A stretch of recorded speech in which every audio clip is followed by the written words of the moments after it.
What about when it comes to the West Philippine Sea, with the rising tensions there? China, it's been 7 years since the arbitral ruling, and yet here we are. How do we move forward with the rising tensions and the presence of Chinese infrastructure? I think we basically stand pat on the fact that international law is on our side. So that is the core position where we will get the support of the world on this. And then we continue to engage China, not to be anti-Chinese, which is very dangerous if it becomes like hatred of another people, right? In the same way that we worry when the Chinese government whips up pro-Chinese nationalism against us, right? So you might witness eventually some violence committed against the other community, which is not something that we want.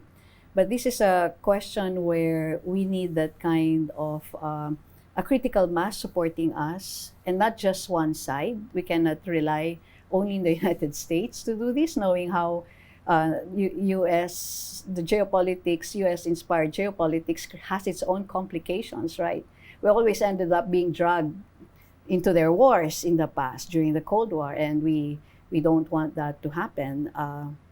So you can see China, for example, playing really a smart role in the international community, so supporting a ceasefire and doing all of this facilitation, mediation in other conflicts around the world, right? So I hope that kind of experience in trying to build peace in different parts of the world also informs how they will address the problem in the West Philippine Sea. But it's very hard because they really if they have really this long-term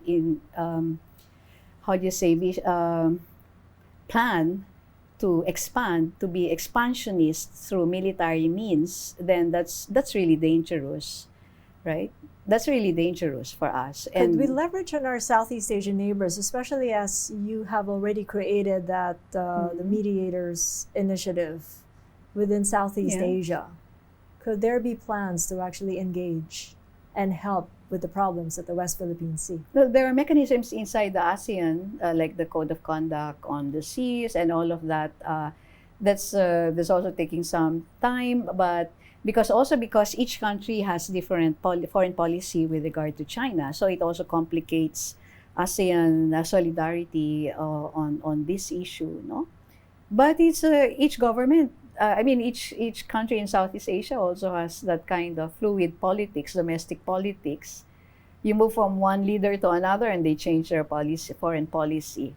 So there's a lot of fluidity still, and certainly ASEAN alone will not be able to manage the big neighbor in this region. I think it's really about a global alliance where that's committed to respecting international law, that we need a consistency in observing international law, and not these double standards that we're seeing in different parts.